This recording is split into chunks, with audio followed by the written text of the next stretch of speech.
أعوذ بالله من الشيطان الرجيم بسم الله الرحمن الرحيم الحمد لله والصلاة والسلام على رسول الله وعلى آله وصحبه ومن والاه وبعد اللهم علمنا ما ينفعنا وانفعنا بما علمتنا وزدنا علما يا رب العالمين. Bugün kelgan dersimiz bo'lsa Abul Barakat an-Nasafi rahimahulloh yozgan Manarul Anvar nomli usul fiqh haqida yozilgan bu kitobning sharhi Mulla Jiyun rahimahulloh yozgan Nurul Anvar nomli bu kitobning biz xos bölümünün Emir babının Taqsim al-Qudra degan yerga keldik. Xo'sh, endi biz bu darsni tushunish uchun yana oldingi darsdan biroz muqaddima so'zlash kerak. Muqaddima so'zlashga to'g'ri keladi. Balki sizlar unutib qolgan bo'lishinglar mumkin. Endi yana uni takror qilamiz endi sizning qalbingizga eslatish uchun. Bu qudra degan gap nereden paydo bo'lgan? Bunun asli paydo bo'lishi Alloh azza va jallaning la yukellifullohu nafsan illa wus'aha degan qavldan paydo bo'lgan. Tushundingizmi? Endi biz darsdagi muqaddimamizga kelaylik. Biz shariat buyurgan ishning hammasi kullu ma amara bihi shar'u nima dedik? Fa huwa hasan. Shariat buyurgan ishning hammasi hasan dedik. Kullu ma naha anhu shar'u fa huwa qabih. Shariat to'sgan narsaning hammasini biz qabih dedik. Xo'sh, mana bu qoidada uni kelida biz mushu shariat buyurgan ishlarni biz amrning bobi turyapmiz, ha? Amr degan xos tava. Endi biz amrni bobi turayotganligimiz uchun shariat bizda o'tgan dedim sizga. Al-amir huwa ash-shar'. Al-ma'mur huwa al-mukallaf. Al-amr huwa amru al-amir. Al-ma'mur bihi huwa fi'lu, huwa al-fi'l. Mazkur tushuntirib berdim. Buyruqchi degan shariat. Ma'mur degan buyurilgan mukallaf, shariat buyurilgan deb taklif qilingan odam. Amr degan shu shariatniki buyruqning o'zi. Endi shu bizda qolgan nima? Ma'mur bih, buyurilgan ish. Endi bu shu buyurilgan ish, shariatning buyurilgan ishi, yaxshi shariat yaxshi ish qilib buyurdi dedik, shundaymi? Bu yaxshi ish qilib buyurilgan yaxshi ish, yaxshiligi ikki xilga bo'linadi. Ya yaxshiligi o'zida bo'ladi, o'ziniki mohiyatida bo'ladi, ya o'zining g'ayrida bo'ladi. O'zining g'ayridagi bir ishqa mush ish apuradi. Shu sababdan buyurilgan bu ishqa. Andan keyin ikkiga bo'lingan bo'ldi. Biri hasanun al-ma'mur bihi hasanun li aynihi al-ma'mur bihi hasanun li ghayrihi. Ikkiga bo'ldik, shundami? Endi biz hasanun li aynihini qanchaga bo'lganda? Ikkiga bo'lganda. 3 ga bo'lgan, 3 ga. Ya'ni hasanun li aynihi birinchisi nima? La taqbalu suqut. La yaqbalu suqut. Hasanun li aynihi la yaqbalu suqut. Saqit bo'lishni qabul qilmaydigan, abadan saqit bo'lmaydigan. Kel iymon masalan. Alloh taolo iymon etish har qanday sharoitlardan saqit bo'lmaydi. Ha, buni o'xshash. Ya'ni ikkinchisi o yaqbalu suqut. O'zi saqit bo'lishni qabul qiladigan o'zi yaxshilik o'zida bor narsa. Iymon etigan o'zi yaxshilik o'zida. Chunki u shukrul mun'im. Yaratgan egiz tunish degan yaxshi ishda u. Namoz o'qish masalan. Namoz o'qishmi yaxshi ish, nima namoz o'qishda bilan yaratganlar bilan aloqa qilish, ibodat, nurga so'y, o'zi yaxshi ish. Ammo bu ish ba'zida saqit bo'ladigan, masalan, hejlar. Hejlar hej ko'p qanchaqdagan saqit bo'ladi masalan. Demak bu hasanul aynihi ikkiga bo'landimi? Endi uchinchisi mulhaqun bi hasanul aynihi. Hasanul aynihi qo'shib o'tiladi. Bir jihatdan qarasak hasanul ghayriga o'xshaydi, lekin hasanul ayniga qo'shib o'tiladi. Sabablarni deb bo'ldik buni. Bu bo'lsa zakat masalan. Zakatni juda bir qoida qilmasak pulni zayo qilib o'tish, pulni kamlatib o'tish. Ammo fiqrniki ehtiyojini qamdash degan tarbiyaga qarasak nima ekan? Bu yaxshi ish ekan. Lekin fiqrlab ketishi o'z ixtiyorlanmi yo'q. Alloh taolo rizqni taqsim qiluvchi Alloh. Alloh taolo rizqni ko'p berganlik boy bo'ldi, rizqni oz berganlik namat bo'ldi. Shuning bilan bu o'z ixtiyoriyati bo'lmaganlik uchun bu nima qo'shib o'tildi? Hasanun li aynihiga qo'shib o'tildi. Endi biz hasanun li g'ayrihini ikkiga bo'lgandik. Hasanun li ghayrihi biri mushu ishni endi g'ayr degan bu ish yaxshi ish, ma'mur bi yaxshi ish. Lekin buni yaxshiligi o'zi uchun emas. Nima uchun? G'ayr uchun. Buni yaxshiligi mushu g'ayriga elib boradigan bir ochqish bo'lganligi uchun bu yaxshi hisoblandi. Tushundingmi? Endi mushu ishni mushu ma'mur bihni qilsam, g'ayr degan yaxshi ish, g'ayr degan yaxshi ish billa adoq topadigan deb bir qismi bor. Bu ishni qilsam g'ayri adoq topmaydigan deb bir qismi bor. Endi bu ishni qilsam g'ayrat topadigan deganimiz qaysi edi? Masalan, jihad. Jihad degan asli qarasanglar, o'zi ya'ni o'ylar, odamlarni o'ldirish, nafslarni o'ldirish, o'ylarni xarob qilish masalan. O'ziga qarasanglar yaxshi ish emas, ha? Aql buni yaxshi deb qaraydi, ammo buning keladigan natija. Natija ya'ni Alloh taolaning kalimasini ustun qilish, butun insonlarni yaratquchisiga tarafiga chaqirish majburiy holatda. Bunda bir uni yaxshi chaqirish orqali abadiy maqsadga erishishga sabab bo'lish. Bunda yaxshi taraf bormi ekan? Demak bir odam jihad qildi, bu jihad qilgan amal mush katta ish va yaxshi ish billa ado topadi. Billa bo'ladi. Uni keyin masalan o'g'rining qo'lini kesish. O'g'rining qo'lini kesish qanday ish amaliyotda? Aql qarasak bu noyat bir fojialik ichini chiqish. Lekin buning natijasi-chi? Boshqalar o'g'irlik qilmaydi. Bu o'g'rining o'zi o'g'irlik qilmaydi. Demak, o'g'rining qo'lini kesgan amal bu o'g'irlik qilmaydigan bo'ldi, bilagidamni-chi? Anın ibret aldıgan bo'ldi. Demak, bu shu ishni qilish bilan g'ayr bo'lgan yaxshi ish billa ado topadigan qism. Mana biri. Ikkinchisi-chi desanglar, bu ishni qilishdan g'ayr bo'lgan yaxshi ish ado topmaydi. Uni cho'qim yeni bir ibodatlar qilish kerak. Bu bo'lsa, masalan, tahoratga o'xshash masalan. Tahorat degan yaxshi ish. Nima uchun yaxshi ish bo'ldi? Chunki tahoratda odam namoz o'qiyoladi. Namoz o'qish uchun namoz degan ibodatni qilishdan oshqushi bo'lganligi uchun tahorat qilish yaxshi ish bo'ldi. Tamam? Endi mushu yaxshi ishni qilib qo'ysam, namoz ado topamdi? Yo'q. Namozni bilak o'qish kerak. Namoz uchun bilak bir niyat qilib, boshqa bir ibodat qilish kerak. Bilak bir fe'l namoz degan, tahorat degan boshqa bir fe'l. Demak, hasanul lig'ayrihi ikki bunga tushunammi? Endi musannif bizga demak, boshlik 3 va 2 5 bo'ldimi? Hasanul lig'ayrihi 5 ga bo'ldimi hamda 5 qismga. Mushu 5 ning hammasining shart bo'lgan yana bir qism bor. Bu husn idofiy. Bu ham mushu 5ta hammasi bu shart yapılsa yeni bir chiroy, yeni bir güzellik, yeni bir yaxshilik ustiga qo'shiladi. Bu 5ning hammasi shart bo'lgan bu qo'shimcha qism bo'lsa al-qudra. Ya'ni iymon etishga qodir bo'lish. Masalan, aqli bor bo'lish, masalan, jinli bo'lmaslik masalan. Tushunarmi? Uni keyin nimaga namoz o'qishga qodir bo'lish masalan, balog'atga yetgan bo'lish, aqli bor bo'lish, saq bo'lish masalan. Ro'za tutish qodir bo'lish masalan. Jihad qilish qodir bo'lish demak, hamma shariatning hamma amal ibodatlari mush qodir bo'lish degan kichikka kirib, uni keyinidan o'tadi. Chunki Alloh taolo nima dedi? La yukallifullohu nafsan illa wus'aha. Alloh taolo hech qanday bir nafsni kuchga taqdir etmaydigan ishga buyurmaydi dedimi? Demak, mushu. Endi. Xo'sh, endi maqsadga endi keldik. Bugungi darsimiz mushu qudrat haqida so'zlanadi. Tushunarlimi? Endi biz sizga aqida nasabida sizga o'tgan qudrat degan ikkiga bo'linadi deb. Qudrat ikki xil bo'ldi. Alloh taolo ya'ni qaysi babda bu qaysi mavzuda chiqadi, qaysi mabhasda chiqadi desanglar, Alloh taolo bütün maxluqlarni yaratquchidir va maxluqlarniki ish harakatlarini ham yaratquchidir degan mavzuda chiqadi. Endi men masalan qo'limni bunday qildim. Qo'limni bunday harakatlantirdim ha.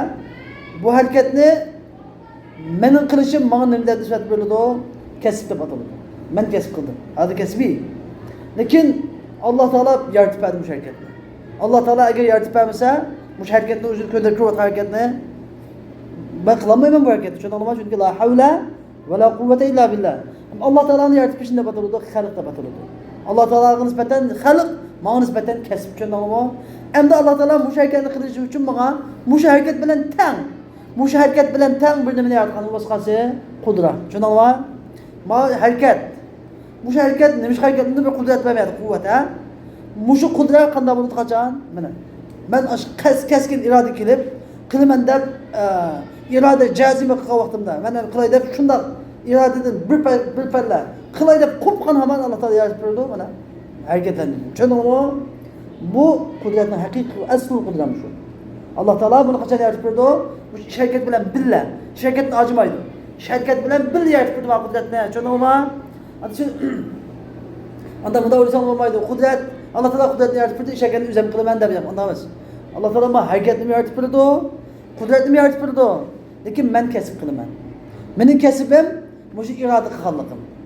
Mushuni qilaman deb keskin iroda qilib tamshalganligim. Shu sababni Alloh taolo yaratib berdi. Agar men iroda qilmagan bo'lsam, Alloh taolo yaratib bermaydi. Alloh taolo mushu mening irodamdan so'raydi. Niyatimdan so'raydi, keskin niyatimdan so'raydi. Qiyomat kuni. Tushundingmi? Endi xo'sh.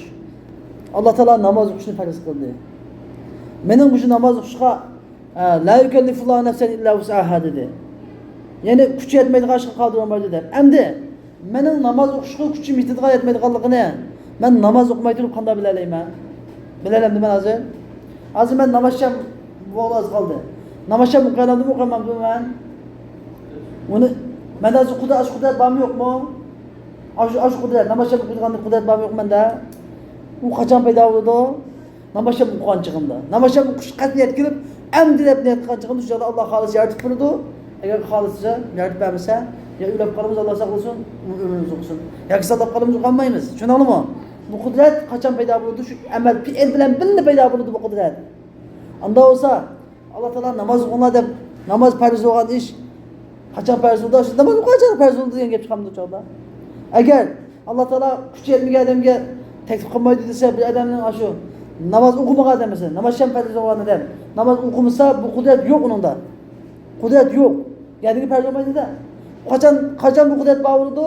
Namoz o'qiganda bo'ldi qudrat. Namoz o'qimiz bağlamdı qudrat yo'q.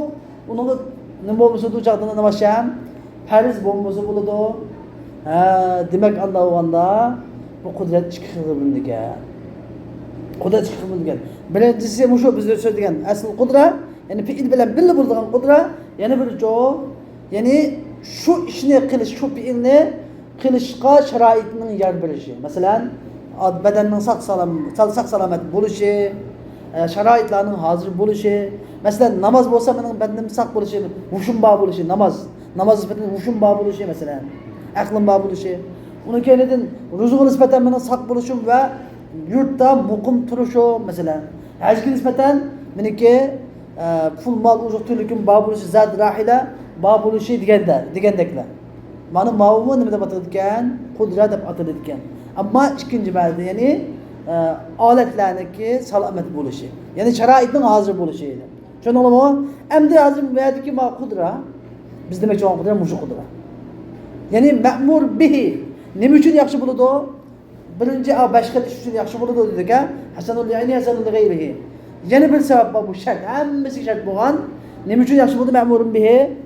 Ya'ni shu ma'mur bihni qilish qilib bo'ladigan ishqa Alloh taolo qilib bo'ladigan ishqa buyurganlik uchun bo'ladi, yaxshi ish bo'ladi. Sizga savol qilish kerak. Ajoyib gap qildingiz. Qilib bo'ladigan ishni qilish yaxshi ish degan gap qanday gap? Nima topdingiz bu gap? Nima deb yaxshi bo'lib qoldi ekan u desa? Tamam, agar Alloh taolo qilib bo'lmaydigan ishqa buyurgan bo'lsa qanday bo'ladi? Agar Alloh taolo kuchi yetmaydigan, qudrat yetmaydigan ishqa buyurgan bo'lsa qanday bo'ladi? O chaqda qabih bo'lgan bo'ladi. Biz o'ylaymiz-da, bu qanday kuchi yetmaydigan ish qanday bo'ladi deb o'ylaydik shundami? Anda olgandiki kuchi yetgan ishga bo'lsa qanday bo'lgan bo'ladi? Yaxshi bo'ldi tabii. Tamam. Yaxshi ish. Endi Alloh azza va jalla mush yaxshi ish qilib mojihatni bildikmi? Bizniki bu oyatdagi demoqchi o'g'limiz masalan endi namozni olaylik. Bir odamning gadinga namoz farz bo'lishi. Namoz farz bo'lishi. Qachon farz bo'ladi? Bir odam masalan asrning vaqti, yoki pishimning vaqti masalan shunchalik vaqtida, ya'ni faqatdan bir Allohu akbar deb bir tahrim bog'lig'idek odida musulmon bo'lgan bo'lsa bu yerda. Buni gadinga nima farz bo'ladi? Pishim farz bo'ladi. Tushunammi? Amaliyotda bu qo'yamdi buni. Bu Allohu akbar deb bir tahrim bog'lig'idek vaqtda qo'yamdi bu namozni. Qo'yolmaydi. Nima ish qiladi? Lekin qo'yolmagan. Siz kalonga kelish kerak. Bu yerda Alloh taolo qilinmaydigan ishga buyurgani yo'q-ku desa, Alloh taolo qilinmaydigan ishga buyurgani yo'q. Lekin qila oladigan ishga buyuradi. Ammo shu vaqtning o'zi, hozir shu vaqtning o'zi Alloh taoloning qudrati bilan agar bu avliyolar qilqasna vardi. Kunni sen to'xtab tur desa, to'xtab qolishi mumkin. Xuddi Sulaymon alayhisalomga Alloh taolo kunni to'xtatgan yani bag'ana masalan mumkin. Hammasi bu hukm oddiy masalan. Hukm oddiy degan o'zgarish mumkin. Xalq odatlar bilan o'zgarish mumkin. Demak, bu shu mumkinchilikdan biz nima foyda olamiz? Buni xalab bor, xalab. Gadingi farz dedikmi? Keyin qazosini qiladi. Tushundingmi? Demaydi, gapmaydi. Qazosini qiladi. Endi masalan sadaqatul fitr. Sadaqatul fitr. Shariat bizga ba'zi narsalarni qilib bo'ladiganligi sharoitda qilishga buyurgan. Ba'zi narsalarni kengchilik bilan buyurgan, ya'ni osonlik bilan buyurgan. Sadaqatul fitr bilan zakat tifik misol bo'la oladi. Sadaqatul fitrda mulkun nisob. Bir odam nisobga ega bo'lishligida sadaqatul fitr beradi. Şunalama nisab ega bo'ldimi? Zakat berganga vojib bo'laveradi. Ammo zakatcho, zakatda mulkin nisab ega bo'lish, yil aylanish, hattoki tijorat agar mol bo'lsa u narsa, agar u narsa nima bo'lmay, naqd pul bo'lmay, mol bo'lib qolsa, tijorat niyatini qilish. 3 narsa bilan zakat vojib bo'ladi. O'xshash bir narsa. Ma'u sadaqat fitr, ma'u zakat. Shunday demak, buningdagi birisi qudra mumakkina, yana biri qudra muyassira bilan farz bo'lgan ishga. Chunki sadaqat fitrniki nimasi? Miqdori oz. Maxsus miqdor. Shundaymi? Nima uchun? Zakatning miqdori u nisbiy. Oz pulga oz, ko'p pulga ko'p. Shuning bilan Allohning amisi. Shuning uchun agarda zakat qilib o'xshash, sadaqat qilib o'xshash qilgan bo'lsa, nima bo'lib qoldi ekan? Haraj bo'lib qoldi ekan. Buningga qudra muyassira bilan Alloh taolo farz qildi. Mal sadaqat fitr uchun qudra mumakkina bilan farz qildi degan gap chiqdi. Shariatdagi bo'lgan buyruqlarmi? Nimasi bu? Ba'zi qudra muyassira bilan, ba'zi qudra mumakkina bilan farz qilingan ekan degan. Bunda bir narsaga hozir bir uqum paydo bo'ldi qilganlar. Hozir bir muqaddimani soldim hozir qilganlar. Tushundingmi? Endi bugungi darsimiz mazmuni hamda kelaydi. Darsimiz mazmuni hamda keldi. Mushu qudrat ikkiga bo'linadi. Tushundingmi? Endi buni shu xil istilohlar hammasi bir narsa. Biri qudra mumakkina, yana biri qudra muyassira. Yana bir atalib shuning o'zi. Biri qudra naqisa, yana biri qudra kamila. Yana shuning o'zi yana bir atalibsi. Biri qudra mutlaqa, yana biri qudra muqayyada. Tushundingmi?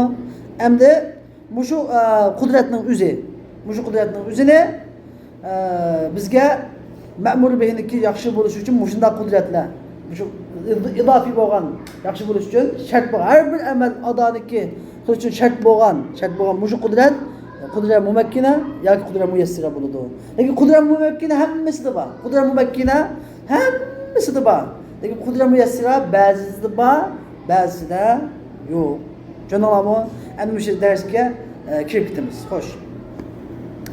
Bayanu taqsimil qudra. Thumma andin musannif rahimahullah qassama hadhihi al-qudrata, yani bu qudratni, yuqorida so'zlayotgan qudrati mutlaq va kamil deb ikkiga bo'ldi. Aslida buni mutlaqa, kamila deb qudra bo'lgandan keyin uniki sifati mutlaqa degan bo'lsa yaxshi bo'ladi. Lekin mutlaq debdi balkim musannif bu yerda buni فقال وهي نوعان مطلق. Musannif yani Ebu Barakat el-Nesefi rahimahullah dedi ki وهي bu kudret iki türlüktür. Mutlakun ve mutlakun da yani kamilun ve kamilun. Musannif ahirde buna mutlakun ve kamilun dedi. Ama yani bir bunca bunda dedi Allah'ım dedi aslında bu kudret mutlaka ve kamile diyen kudret mutlaka ve mukayyede diyen bolsa ya ki kudret naqisa ve kamile degan bo'lsa yoki qudrat mumakkina, qudrat muyassir degan bo'lsa yaxshi bo'ladi deydi. Balki men o'ylayman endi, balki musannif demoqchi bo'lgani buniki boshqa qismlari bor. Uni desin bo'ladi, buni desin bo'ladi deb, shundan buni gap qolgan bo'lishi mumkin. Bir.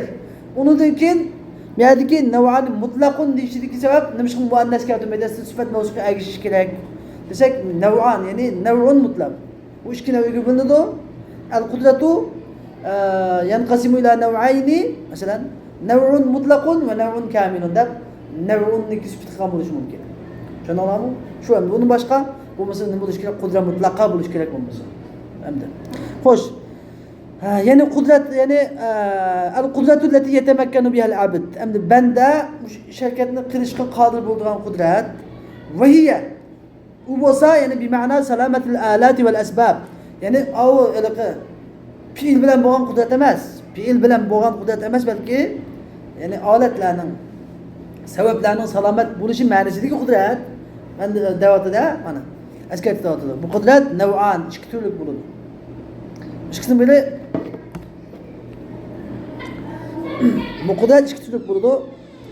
Bu ikkisining biri mutlaq, ya'ni g'ayr muqayyad. Qayd qilinuvchi emas. Nimaga qayd qilinuvchi emas desa, ya'ni bi sifatil yusri va suhula. Buningda osonlik, yengillik degan sifat bilan qayd qilingan emas. Mutlaq deganimiz ya'ni bu mumakkina, ish qilib qandoq qilib hatta Allohu akbar deb biz bir namoz Allohu akbar deb takbir tahlimi bog'liqsak vaqti bo'lsa buning gadingi farz bo'lgan.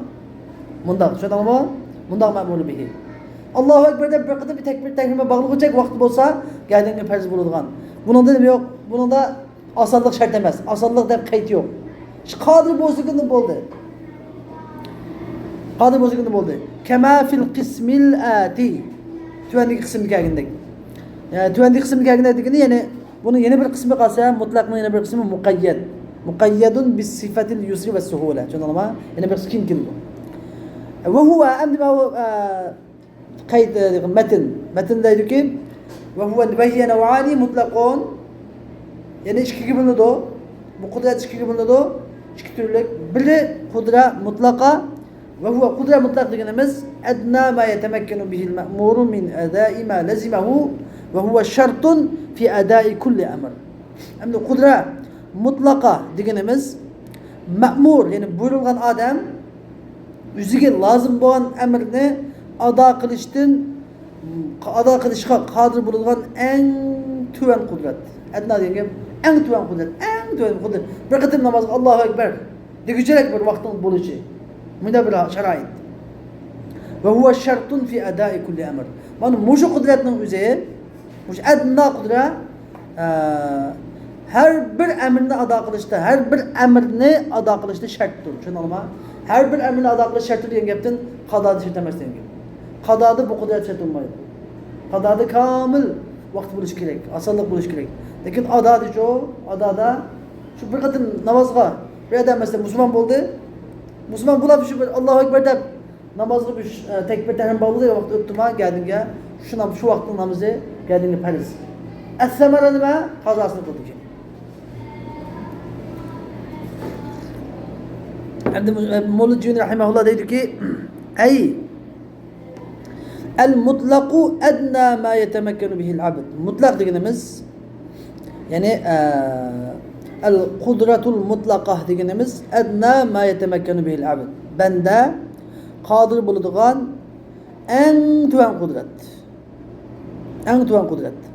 Va hadal qadr, bu eng tuvan qudrat, bu miqdor min at-tamakkun degan qodir bo'lishda bo'lgan bu miqdor shartun fi adai kulli amr. Her bir amrni ado qilishda shartdir. Bu amr muqayyatda bu shart, amr nimada bu? Amr mutlaqda bu shart. Hammasi bo'lish kerak bu. Eng tuvan chek hammasi bo'lish kerak. Lekin amr muqayyatda uningga ziyoda. Nedavatudu vel baqi zaidun degan gap, vel qog'ini ziyodadir degan gapi amr muqayyatda qog'ini ziyoda. Ya'ni amr muqayyatda bu nima bor? Eng tuvan mutlaq qudra bor. Lekin buni ustiga yana suhula degan bir qayd bilan qo'shilgan. Osonlik bilan. Va huwa qadru ma yas'u fihi 4 rak'at min az-zuhr. Hamdi ve huwa yani qasi şu adnal qudrat deganimiz. Eng qodir bo'ladigan eng tuvan qudrat deganimiz.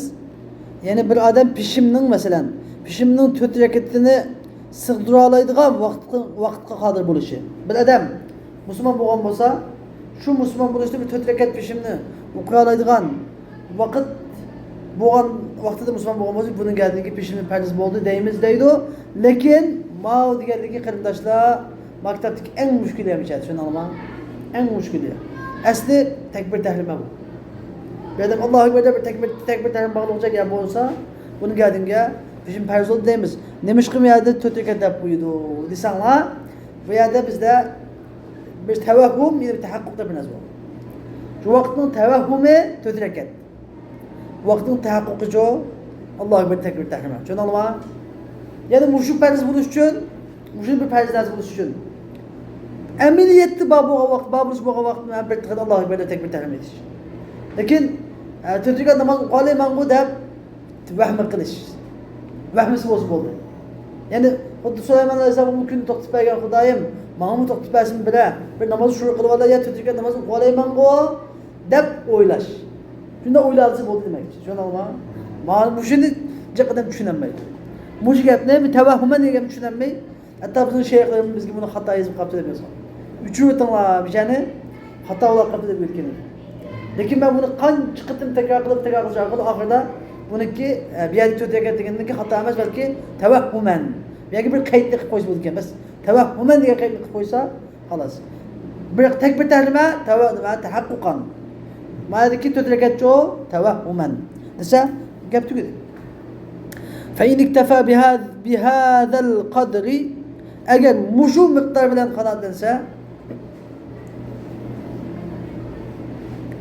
مشو مقدار بلان كفاية دنسا سمي ممكنة قدرت مشو مقدار بلان قناة بلان بوسا مشو جلك قناة قدرت بوسا مشو قدرت دندا بطلدو ممكنة قدرة ممكنة دا بطلد يعني bunu şu perzine ada kılışka kadir kılıdığan mümkün kılıdığan kudret mümkine emas mumekkine ha mumekkine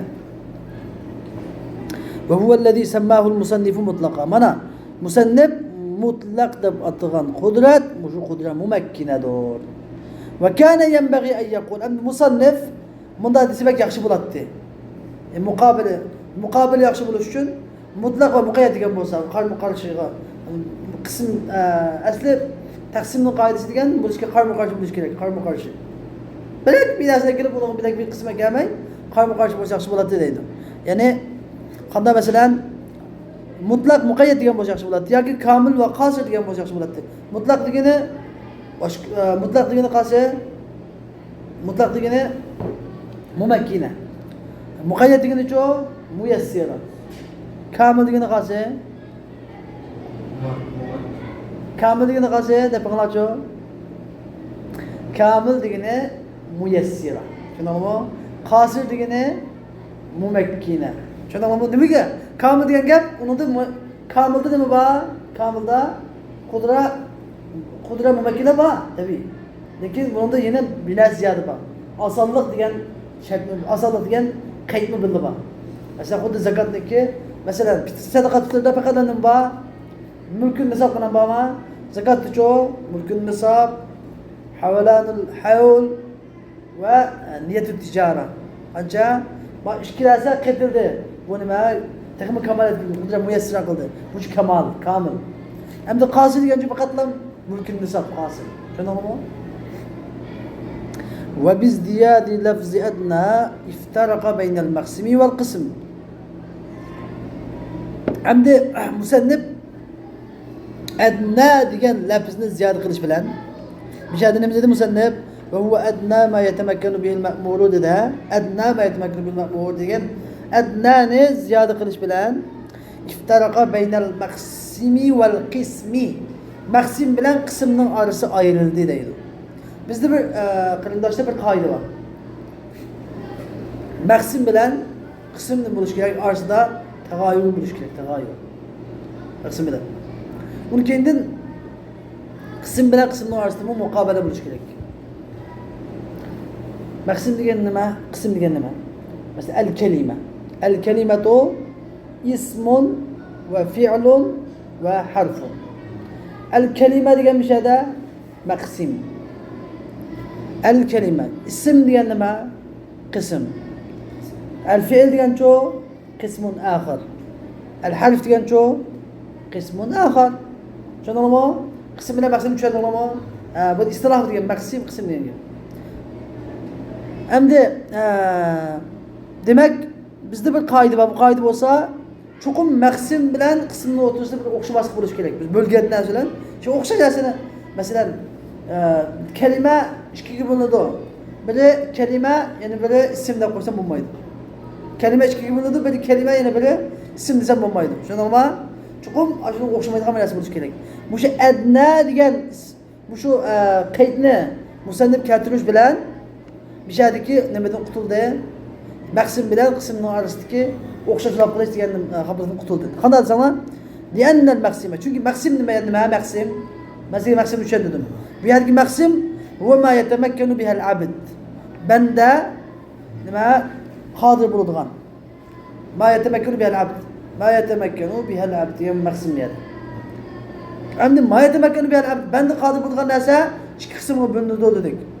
Uning biri أدنى ما يتمكن به العبد يعني بلوچو أعلى ما يتمكن به العبد من ذلك عندك إيش كي بقول من ذلك المقسم والقدرة هو ما يتمكن به العبد huve yuqsamu ala qismayn. Qismun ma yetemakkinu bil abd desem nima bo'lacaqda? O'xshash. Ya'ni maqsim bilan qism o'xshash bo'lib qoldimi? G'alat. Shundaymi? Adna degan gap bilan ayrildi deydi. Anda olgandan keyin fala yaridu ma yutawahhamu annahu yalzamu inqisamu ash-shay'i ila nafsihi aw ila ghayrihi. Bu yerda ma taqsimatdan bir narsaning yuziga va yuzining g'ayriga bo'linishi lozim keladi degan ma gumon, ma xiyol kelib chiqmaydi, ma e'tiroz kelmaydi. Xuddi buni Ibnul Malak deb vahim qilgan edi deydi. Ibnul Malak degan shu Nur Manarniki eng katta sharhlardan biri. Shunda vahim qilgan edi deydi. Ve innema qayyada bi ada'i kulli amr. Xo'sh, endi musannif deydiki, musannifning beşide nima degan edi? Ve huve adna ma yetemakkanu bihi al-ma'mur min ada'i ma lazimahu ve huve şartun fi ada'i kulli amr. Yani muşu kudret. Yani en şu kıl bulduğun en tuvan şerait her bir emrini ada kılışta şarttır degan edi. Mishadiki adai kulli amr deganda qayd qildi musannif, qisqacha qayd qilib qo'ydi. Nima uchun desa, li'anna al-qadaa, chunki qado degan la yushtaratu fihi hadhihi al-qudratu mutlaqan. Chunki qadoda bu qudrat mutlaq shart etilmaydi. Shunaqmi? Qazo shart etilmaydi. Bu faqat lam adadi shart. Ya'ni bu qudrat mutlaqa, qudrat mumakkina, bu qudrat naqisa faqat la adadi shart etiladi. Qazoda şart etilmaydi. Qadoda şart etilmaydi. Bel iza kana'l matlubu al fi'lu. Shunaqmi? Bu nayinchi masala. Birinchi biz qudrat mumakkinaniki adoda shart bo'lganligini bildik. Adoda, qazoda emas.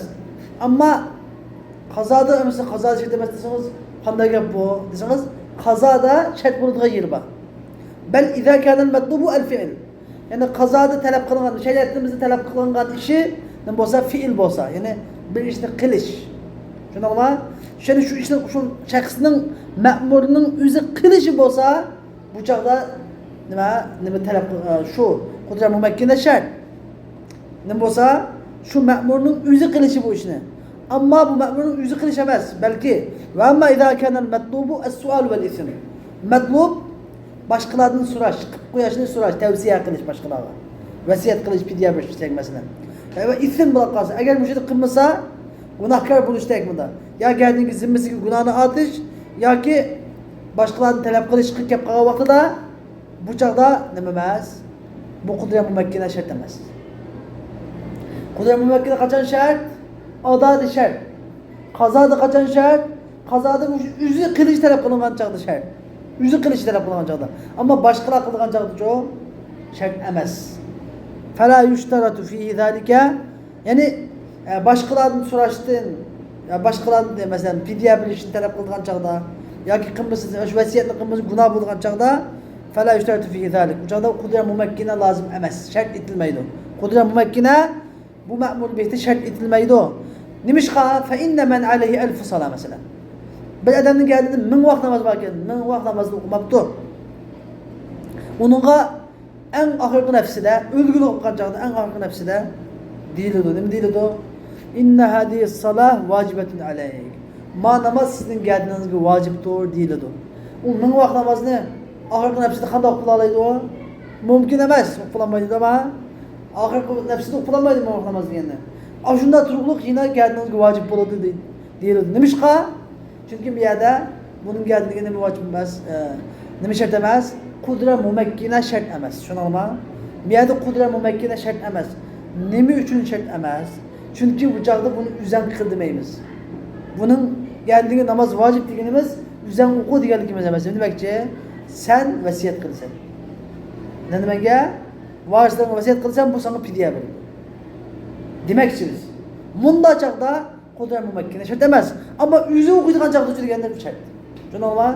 Yüzü okuyduğun çağda kudret mumakkine şart. Ha, dedi ki İnne hadis salat vacibetun aleyk. Bu namaz sana geldiğin vacip değildi. Ve semaratu endi bunu gelden vacip kılgandaki meyvesi neticesi nima dese tazharu fi haqqi vucubil isai bil fidyeti vel isim. Yani fidye bilen vasiyet kılışın vacipliginin hakkında ve eğer fidye beriş için vasiyet kılmasa günahkar buluşunun hakkında aşkar bulur. Semada nerede aşkar bulur? Bunda bu çağda bir adam min vaqt namazı qılacak bolgan adam ölgü bolgan çağda bunu geldiğinde ne vacip bulur? Şu min vaqt namaz vacip bulur geldiğinde. Kudret mümekkine bir adı yok. Ama bir adı kudret mümekkine yok olan bilen çünkü nemiş ki yok? Çünkü bir adı bunun vasiyet kılışı hukuku var. Vasiyet kılışı bulurdu.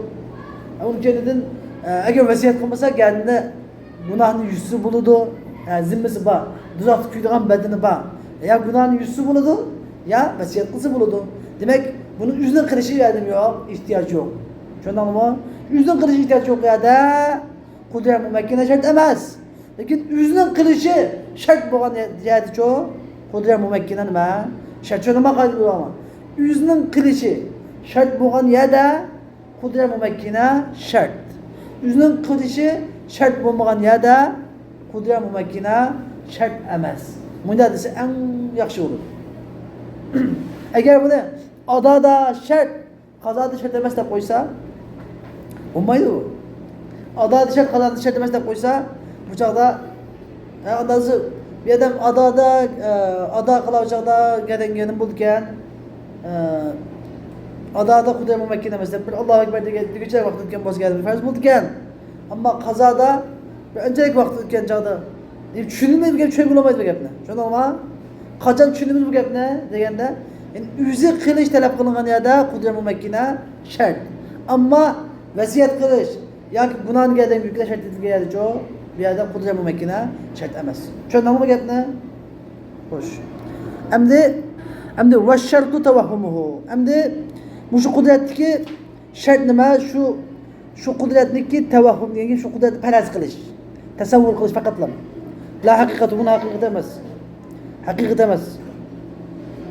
Hakikati babul şart emas. Yani الشرط فيما بين هذه القدرات الممكنة الأدنى en tüven boğan, mümekkine boğan şu kudretteki şart kevnuhu mutevahhimel vücud. Onun varlığı paraz kılınışı. La mutahakkikal vücud varlığı emniyette şunda kılış şart emez. Yani la yelzemu en yekunel vaktu lezi yesev erba rekaatin mevcuden mutahakkikan bil hal. Yani şu emniyette, şu halette 4 rekat namazı kılışlık vaktinin emniyeti babul şart emez. Emniyeti babul şart emez. Belki yekfi vehmu. Şunu gumanı bolsa şart. Şunda xiyal kılarsak, tasavvur kılarsak boldu. Fe inne tehakkuka hadal mevhum bil hali. Çünkü muşu mevhumның, muşu parazının ameliyette fil haric diyen ameliyette buluşu, bar buluşu bi en yemteddel vaktu min canibillahi yuaddihi fi.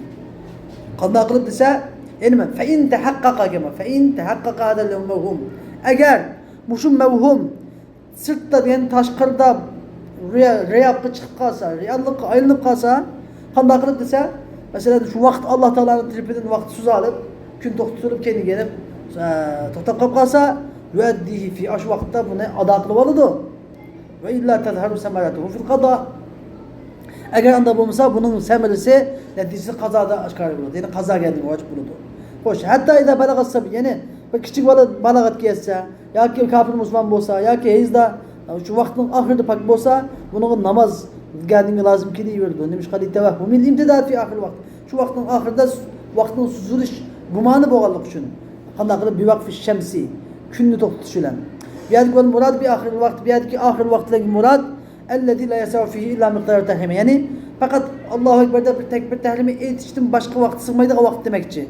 Çünkü ama hakikaten, hakikaten. 4 rekat okuş deganimiz nima? Tevahhumen. Mana gibi. Fa idâ hadeset hâzihil mucibat. Qachonki mushu mucibatlar paydo bo'lsa, qasa mucibatlar degan, ya'ni kichik bolaning balagat ketishi, ezlarning pak bo'lishi, kafirning Müslüman bo'lishi o'sha vaqtning oxirida. Namozni vojib qilgan mushu vojibatlar, mucibatlar paydo bo'lsa, mushu vaqtda lazimatu sola, uningga geldiğinde namaz lazım bo'lib keladi. Lihtimali imtidadi bi vaqf shams, ya'ni vaqtning kunni to'xtatish bilan suzalish ehtimoli borlik uchun. Fa in imtadda agar navoda vaqt suzalib qolsa, yuaddihi fi suzalib vaqt darvaqa suzalib qolsa, namazını şu vaqtda ado qiladi va illa yaqdiha. Agar suzalib qolmasa, qazosini o'qiydi. Va hadal vaqt bu to'xtash emrun mumkinun. Mümkün bir iş bu. Harikul adet. Adet karşı. Adette gün to'xtamaydi. Lekin bu aqliy hukm emas. Tushunarlimi? Bu hukm aqliy emas bu. Hukm adi, hukm adi. Hukm adi ba'zida nima qildi? Yaxluq yuqraq. Hukm adi ba'zida buzib tashlanadi. Musa masalan o't ko'ydirguchi, hukm adi. İbrahim Aleyhisselam o't ko'ydirmadi. Kun shayxdan chiqib mag'rib qilmadi. Lekin Alloh taolo Süleyman Aleyhisselamni to'xtatmadi. Bu shunga o'xshash. Va payg'ambarlarning bir payg'ambar Yusha Aleyhisselamni ham to'xtatmadi masalan. Bu mumkin, hammasi mumkin.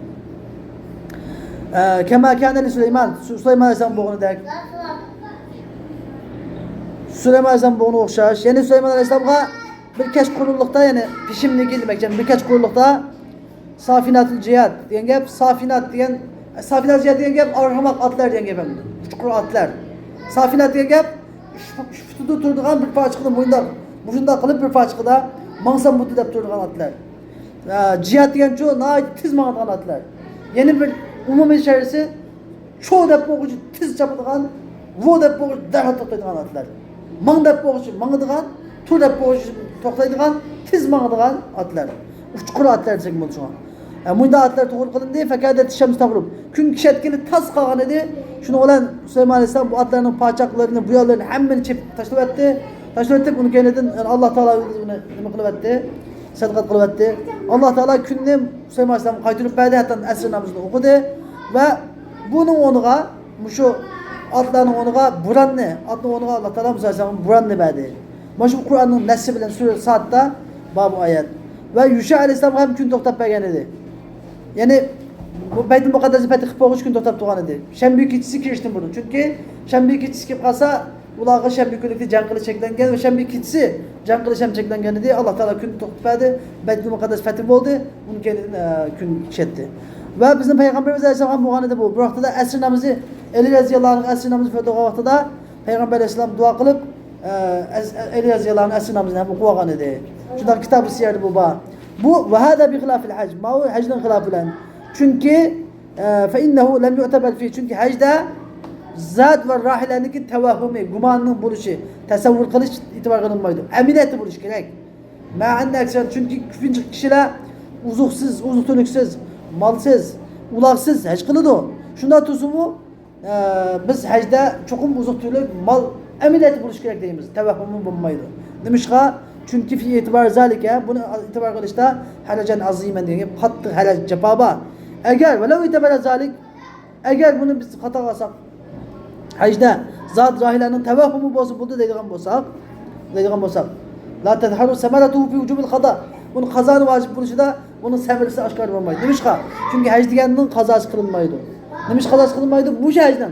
Bu şu hacdan kazası kılınmaydı. Kazası hacdan bu hacdan başka hacdan olmaz. Yani demese uzuk zat tülük yolda bir bulak kalamı ki de tevahhum kılan hacının kazası kılınmaydı demiş. Kila aylıgıcı bunu ki hac aylardan ki hacı kılınmaydı o. Kila aylıgıcı bunun yaşamaslığı ihtimal. Onda oğandı ki bu hacının kazası kılınmaydı. Ve innema tezharu fi akıl ismi vel İsa. Bu önemi de bunun kaza kanda bunun hakkındaki kaza kanda fikir tesavvur kılındı o semelisi yani ya günahkar buludu ya vesiyet kılındı vecibeler vesiyet kılındı. Ve zalike gayr makul. Bunun üzünün kan haccı bilen bunun kan vesiyeti ikisi okşamaydı o. Makul, gayr makul yani bu gayr makul. Akıl bilen bilgili olmaydı o. Akıl bilen bilgili olmayan nesinin beşli kanda çıktı. Ayrım bir delil giriş gerek. Ayrım bir delil gelmese bunu kıkıl olmaydı o. Şunun için hacda bunun biz kıyas kılamayız deydi o. Ve ahiru davana elhamdülillahi rabbil alemin.